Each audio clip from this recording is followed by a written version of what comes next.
Presiden Amerika Serikat Donald Trump meresmikan pusat penahanan imigran terpadu Amerika Serikat yang berlokasi di negara bagian Florida.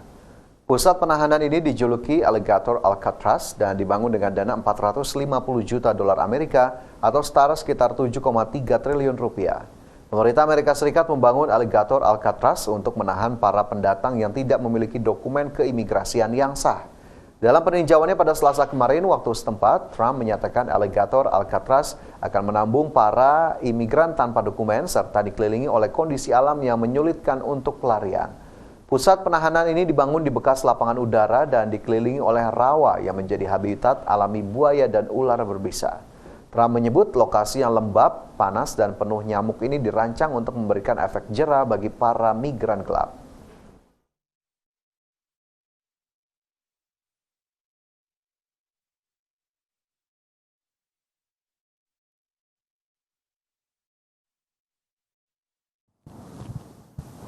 Presiden Amerika Serikat Donald Trump kembali menegaskan tak akan memperpanjang jeda pemberlakuan kebijakan tarif resiprokal. Trump mengatakan pemberlakuan kebijakan tarif masuk terhadap sejumlah negara itu berpotensi menghasilkan penerimaan negara hingga 129 miliar dolar Amerika Serikat atau setara sekitar 2.000 triliun rupiah. Trump mengatakan pemerintah Amerika Serikat akan mengirimkan surat pemberitahuan kepada negara-negara yang menjadi mitra dagang Amerika Serikat sebagai ucapan terima kasih atas kerjasama yang menguntungkan dengan adanya pemberlakuan tarif masuk yang baru. Sebelumnya pada Jumat pekan lalu, Trump mengatakan menghentikan segala perundingan tarif masuk dengan Kanada.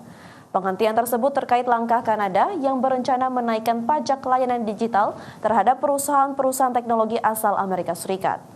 Sebagai gambaran, dalam pemberlakuan tarif resiprokal, Indonesia dikenai tarif 32%, Kamboja 49%, Vietnam 46%, dan Singapura 10%.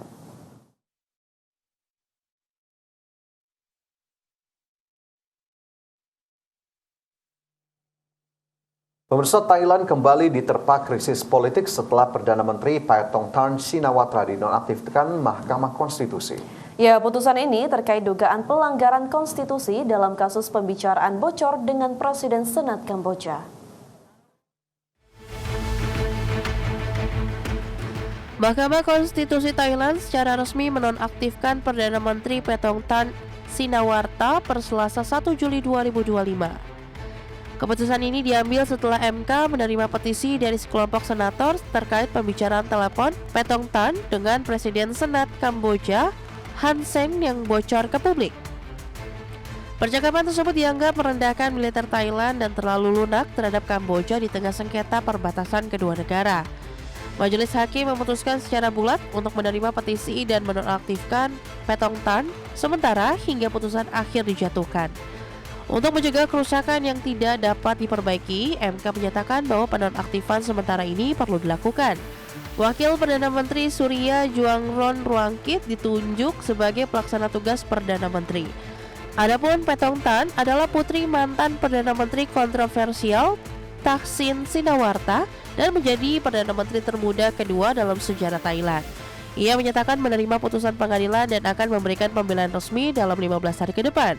Krisis ini menjadi ujian terbesar dalam karir politiknya yang baru berjalan kurang dari 1 tahun sejak dilantik pada Agustus 2024. Berbagai sumber, IDEX Channel.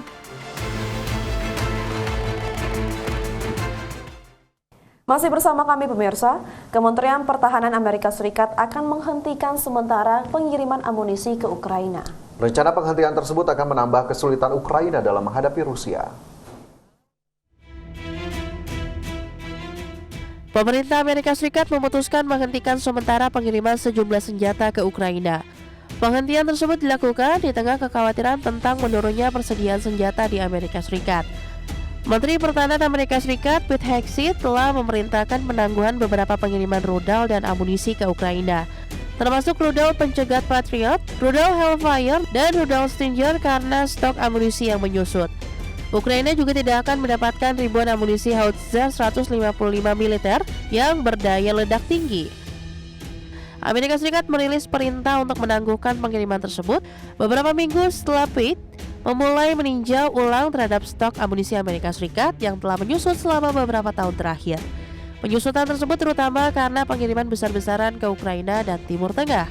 Bagi Ukraina, rencana penghentian tersebut akan menambah kesulitan dalam menghadapi Rusia, mengingat serangan Rusia yang kian intensif belakangan ini.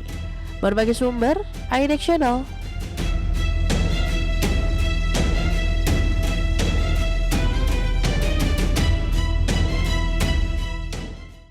Presiden Amerika Serikat Donald Trump pada Selasa kemarin mengklaim Israel telah setuju dengan persyaratan untuk gencatan senjata selama 60 hari di jalur Gaza.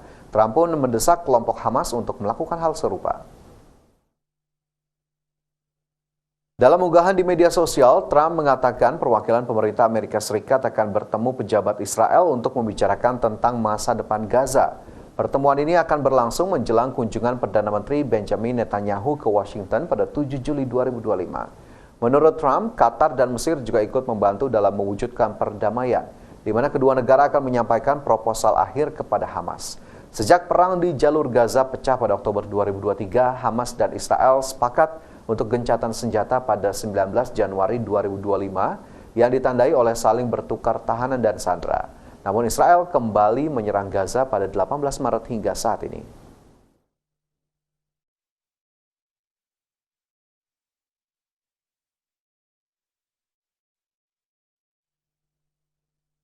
Pemirsa, Presiden Amerika Serikat Donald Trump mengancam akan mendeportasi Elon Musk dan mencabut subsidi bisnisnya. Konflik memanas setelah Musk mengkritik RUU anggaran dan pajak yang diajukan Trump. Ketegangan antara Presiden Donald Trump dan Elon Musk kembali mencuat ke publik. Trump mengancam akan mendeportasi Musk dan mencabut subsidi besar yang selama ini dinikmati Tesla dan SpaceX. Ini terjadi setelah Musk melontarkan kritik keras terhadap RUU anggaran dan pajak yang diusung pemerintahan Trump. Meski sempat jadi donor utama Trump saat kampanye, Musk kini bersiap mendirikan partai politik baru sebagai penantang Partai Republik. Ancaman Trump mencakup pembatalan kontrak pemerintah dan dukungan terhadap Starlink serta proyek teknologi lainnya. Saham Tesla pun tercatat anjlok 5% usai pernyataan keras Trump beredar. Adapun Trump menuding Musk menyerang RUU karena pemerintah membatalkan insentif untuk industri kendaraan listrik. Ia bahkan menyebut Musk bisa kembali ke Afrika Selatan jika bisnisnya kehilangan subsidi. Musk merespon dengan peringatan bahwa RUU anggaran justru dapat memperparah utang negara dan resiko keberangkutan. Berbagai sumber IDX Channel.